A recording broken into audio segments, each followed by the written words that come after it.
He wants to keep this the veil of I can't do anything to perpetuate these lies out there against me and other candidates. There's a little exchange back and forth with you and Newt on entitlements tonight as well. Yeah, this is a big deal.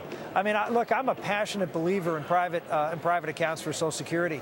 I went to Kansas City, Missouri, flew out on Air Force One with Bill Clinton, and fought for private accounts at a time we were running a surplus and a surplus in Social Security. Now we're running a deficit in Social Security, so we don't have enough money to pay in right now to pay benefits, and we're running a $1.2 trillion deficit. What does Newt want to do? In a sense, create a brand new entitlement program. A good program, but it's still an entitlement program. People are entitled to take a certain amount of money that is now paid to the government and to keep it themselves. And then we're going to have to go out and borrow money from China to pay for this program. Well, as I understood, he was talking about 185 bureaucratic consolidating them, sending the money back to states. Did you not believe that? Well, that's great if we're in a situation where we don't need to do that to solve the deficit problem as it is. But what he's doing is taking a $1.2 trillion annual deficit, making a $1.4 trillion annual deficit, and saying, well, then I'm going to take some waste, which could have been used to solve the original deficit, to create a new program. This is what Obamacare did. Obamacare said, we're going to save money in Medicare. Well, we need to save Medicare, but we shouldn't take that money to create a new entitlement. How is it like Obamacare if you're going to literally end the bureaucracy in Washington and then send it back to the states? It's not sending. It's like Obamacare and how he pays for his new entitlement. What Newt is creating is a brand new entitlement that he pays for out of Social Security contributions. And what he's saying is, well, I can just do that. I can reduce the Social Security contributions, create this new program, and not pay for the existing program. Do you agree that there is Romney, not Romney? Do you agree that the conservatives are splintering off and that paves the way for him? Do you agree with that analysis? Yeah, I would make the argument that we're the true conservative in this race, that Newt Gingrich... You don't think you and Newt and Governor Perry are I think Governor Perry is by and large, a legitimate conservative. I think, Newt is frankly just not as conservative as I am on a whole variety of issues, and he's more toward Romney than he is toward me, and that's why I think you saw these conservatives band together and support me, because they're looking for someone who's an authentic conservative, conviction conservative, didn't sit on a couch with Nancy Pelosi, didn't support an individual mandate, didn't support the Wall Street bailouts, all of which Newt did, and I didn't. At the end of the day, how long do you know you're in this race for? Well, we're still open for some good news out of Iowa, which I understand we'll hear tomorrow. And there might be, you're thinking there's a possibility you may have won Iowa. We have a 50-50 chance. I mean, they're recounting. The votes have moved all over. We've heard we were ahead, we were behind, we were ahead, we were behind. So they're moving. And so when you're 8 votes apart, it's a 50-50 tomorrow you'll find out. We'll find that out tomorrow. So this inevitability argument, they'll certify it tomorrow. That's what we're told anyway, no later than the day after tomorrow. But we're told is that they think they can finish it by tomorrow. And this inevitability argument that is created by an 8-vote win in Iowa and a win in New Hampshire, where 47% of the people, only 47% of the people voting were Republicans. You're in it through Super Tuesday? We're in it. I mean, we're with respect to the rest of the field that can compete against Governor Romney, we're 2-0. We've finished ahead of Governor Perry, way ahead twice, and we finished ahead of Congressman Gingrich twice. Right. So the idea that, as Newt is projecting, that I'm costing him votes, well, that's only true if he had won the first two. The bottom line is we did, and we have the strongest game here in South Carolina. We're building a strong coalition, getting people to turn to our campaign, and we know that's going to continue to happen. All right, Senator, good to see you. Thanks so much for being with us. Appreciate it. Coming up, Juan Williams, who moderated tonight's debate, or was one of the moderators. He'll join us live right here in the spin room with analysis. Also coming up, we'll get Dick Morris's take on all of this as we continue from beautiful Myrtle Beach, South Carolina. Straight ahead.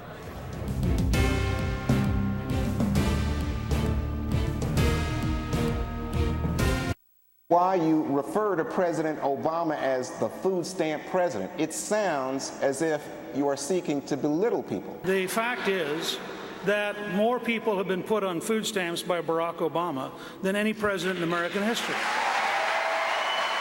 Now, I know among the politically correct, you're not supposed to use facts that are uncomfortable.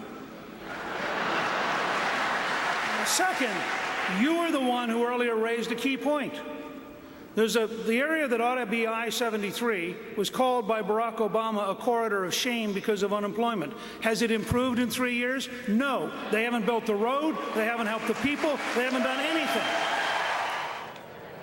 And welcome back to the special Spin Room edition of Hannity, here now with us. And his analysis, he's one of the moderators of tonight's big debate. He's always getting in trouble. I thought he was one of the people up on stage. You get right in the middle of it, you know. Hey, it's good to see you. Well, wait a minute. You're telling me I caused trouble. What about you, Sean Hannity? All right. Fair point. All right. I'll concede the point. Our debate. Here we go. But you know something? It's true. There are more people on food stamps than at any point in American history. And Obama said that he was going to end all this. His stimulus, his spending, $5 trillion in Obama debt. It hasn't happened. That's a legitimate point. Why the racial aspect of it? Well, the fact is that we've gone through a terrible recession. More people are in need, and as a result, more people are asking for food stamps.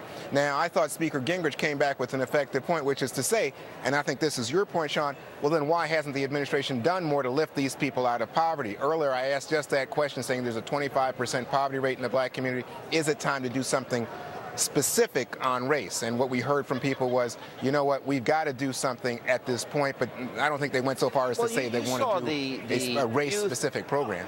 The young African-American unemployment rate over the summer was like terrible. 50%. I mean, these kids, and that's the other point. When Newt's saying, my first job, and I was discussing this with him earlier, my first job was delivering papers at 8, washing dishes at 12 without a dishwashing machine, every Friday, Saturday, Sunday night. Yeah. And I think the idea of a janitor, that's a good job for a kid.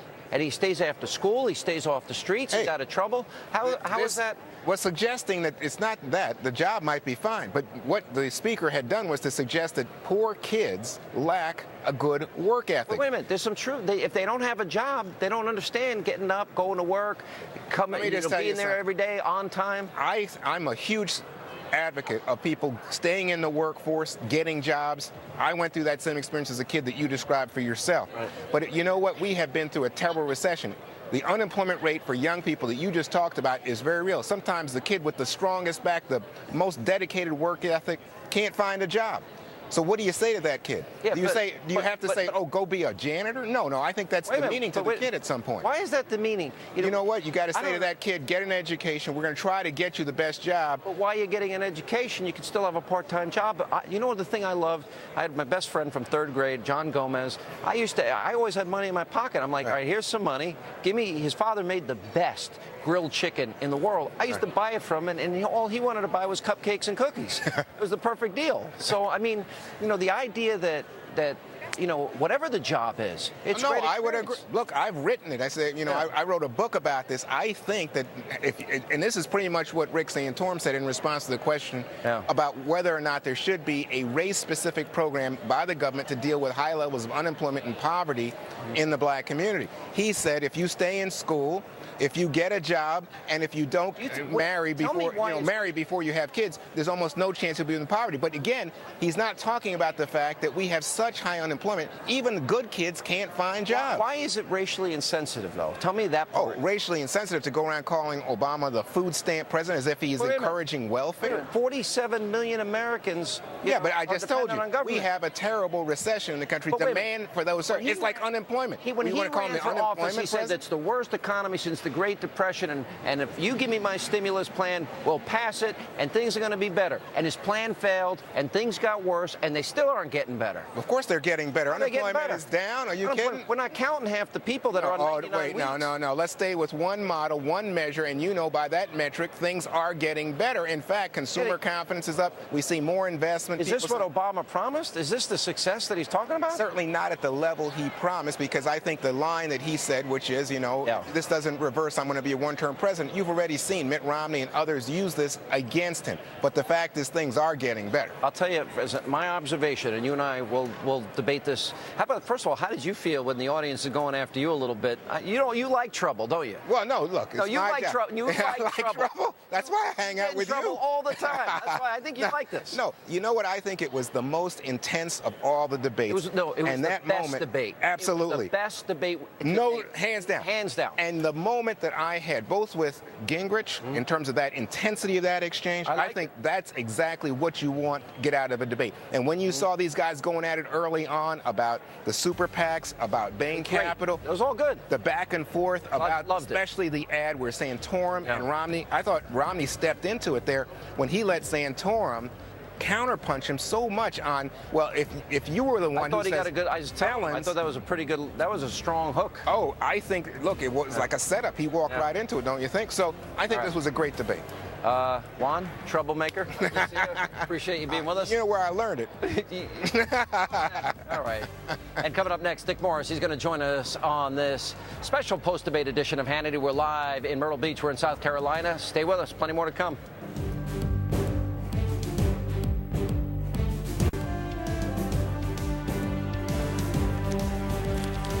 And welcome back to the special edition of Hannity as we continue from Myrtle Beach, South Carolina. Joining me now with reaction to tonight's debate is former Clinton advisor Dick Morris. You know, I'm following you on Twitter, by the way, Dick, and your comments all night, and as well as a lot of smart people out there. And my place is at Sean Hannity. But it was interesting. You had a lot of good comments about tonight. Who do you think won the debate if you pick a winner? Newt. You and I have always felt, Sean, that he was one good debate performance away from getting back into this race, and boy, he had it tonight. That answer on the Osama bin Laden is not comparable to a Chinese dissident. His answer on janitors and working for a living and work ethic was just terrific. And I thought he showed a vast difference between himself and Santorum. Not in the way Rick would have it in his interview with you earlier, that one's more conservative than the other, but that Santorum was kind of mired in statistics and facts and numbers. And Newt just zipped the stuff out with zingers and great lines. He was absolutely terrific. And I think that Gingrich, won the debate. I think Romney did well. I thought his Bain Capital answer was okay. It could have been better. I thought his income tax answer was bad. I think his PAC answer was not good.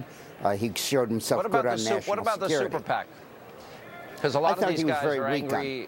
I thought he was very weak on that. I mean, he comes out and he says, if there are any factual errors. Well, are there or aren't there, Mitt? And I think that, but the key thing here is, can Gingrich get enough of a lead over Santorum, Paul, and Perry so that he can take Romney on one-on-one? I think the big thing about this for Newt was not only that he won, but that Ron Paul decisively lost, and that Rick Santorum did not do as well as Gingrich did. Now, the evangelical support may give Santorum a boost, and we may be back in this tied for second situation. But my hunch on this is that Gingrich did very well and might win on Saturday. You know, we keep talking about, who's most electable. How big of an issue is it for people, who would be the best person to debate Barack Obama? Well, I think that some people argue that and it's true, that the polling shows that Romney runs strongest against Obama. But then other people say, hey, who's the better guy to face Obama in a debate? And they all say, I would pay admission to watch Gingrich do that. And I think that Newt made a big mistake after New Hampshire and after Iowa in going off on this negative track on Bain Capital and all that stuff. That's not going to win a Republican primary. But when he dropped the negatives after about the first 20 minutes of the debate and did what he does best, which is creative, insightful articulation of conservative principles, he just did great. And if I were his campaign, I'd take down all the negative ads, all the other ads, and I'd put on 30-second sound bites from this debate. This was a classic vintage Newt Gingrich performance. But say that, but look at what happened in Iowa. He was doing really, really well in the polls, and then all of a sudden all these negative super PAC ads came out against him, and it really had a profound impact on his numbers in Iowa heading into the Iowa caucus. But he doesn't blunt that by attacking back. Look, you can't throw negatives in a five-way field. A hits B, and it doesn't go back to A. It helps C and D and E.